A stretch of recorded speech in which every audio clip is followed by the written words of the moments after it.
Alamin pa natin ang mga detalye sa balitang yan mula kay mobile journalist Amy Atienza. Naku, Amy! No? Ako, Pops. Grabe. Grabe Nakakatakot na mga scam mapeke. ngayon. Ano? Yes, Pops. Pero ikaw ba, naranasan mo ng mascam?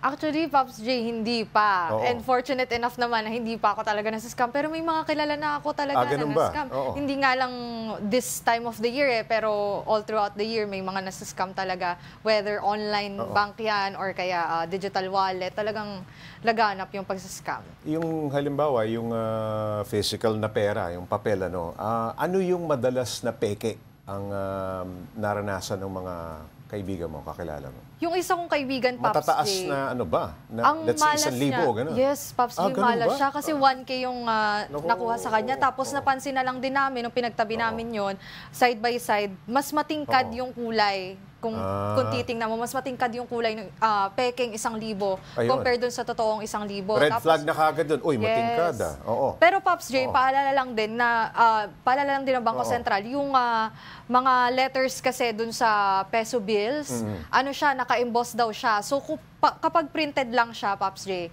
hindi daw Makinis. siya Hindi mo masasalat Yes, yung hindi daw mismo siya mga digits. totoong paper bill. So yun yung mga basic na pwede nating Yes. ipayo dun sa ating mga viewers. No? Sinabi rin ni Prof. Victores na galing pa sa withdraw mula sa bangko yung fake paano yun? Ano ang dapat gawin natin? Halimbawang nanggaling nga sa halimbawa ATM machine. Yes, Pops paano? J. Ang story kasi niyan, kasi nga winidraw niya, nagbayad daw siya ng 2K dun sa Grab driver. Okay. Ay, 2.5. Oh, 2.5. So, 2K dun yung peke. Yung isang 500 lang daw yung Authentic, totoo. oo. Yes. So, ayun, Pops J, nung nalaman niya yon, nakauwi na siya. So, nireport niya na lang dun sa Bangko Sentral ng Pilipinas talaga. Kailangan mo i-report agad, ano? Yes. Oo. Importante talaga na ma-report talaga. Kasi nga, Pops J, baka makasuhan ka kapag may Yun. possession ka. In possession ka ng fake money is Yes. pwede kang maging liable. Yes, Kaya Pops J. kailangan So, asikasuhin mo agad yan. kailangan talaga mai-report mo agad yan sa Oo. central banks. Meron naman sa Quezon City, meron din sa may Vito Cruz sa Manila. So ayun, kapag nalaman nyo na may in possession kayo of a fake paper bill, Punta na agad. kailangan pumunta na agad, Pops J. Okay, halimbawang nakatanggap ka ng fake na pera at nalaman mo nung huli na, syempre nalaman mong fake na, gaano katagal mapapalitan yon ng original o totoong pera? Naku, Pops J, ito problema dyan kapag May nakuha mo mga kasi yung... paperwork pa ba yan? May mga pipirmahan ka pa? Actually, madaming proseso yung kailangan Mahabang pagdaanan. proseso, Kasi pag dumiretso ka din naman kasi sa mga central banks, hindi daw nila agad mapapalitan, lalo na kung winidraw mo naman siya sa private bank.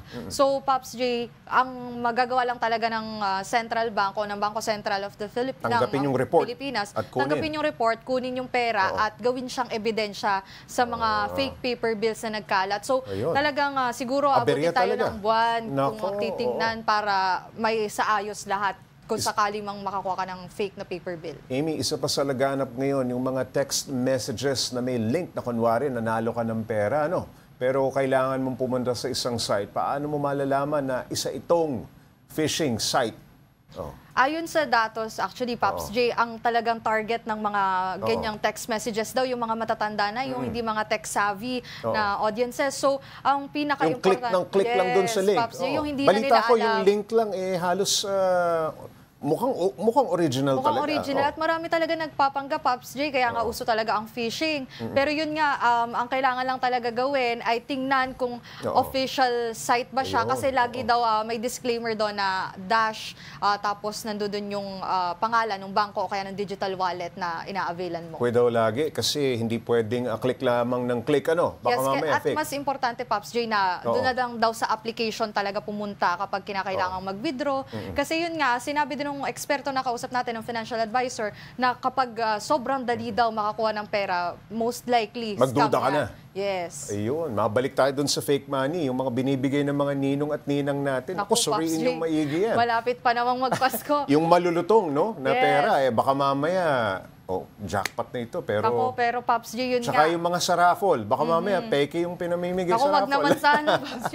Pero ayun nga, paalala Oo. lagi na pag peke daw yung pera, nakaprint lang yung words dun sa paper Oo. bill. At pag totoo naman, kailangan naka-emboss siya, nararamdaman siya. Kasi ito daw yung security feature na ginawa Okay. din ng BSP para daw matulungan din yung mga bulag Ayan. para ma-determine Ayun. kung tama nga ba yung, authentic nga ba yung pera. Pakatandaan natin yan. Maraming salamat, Mobile Journal Amy Atienza.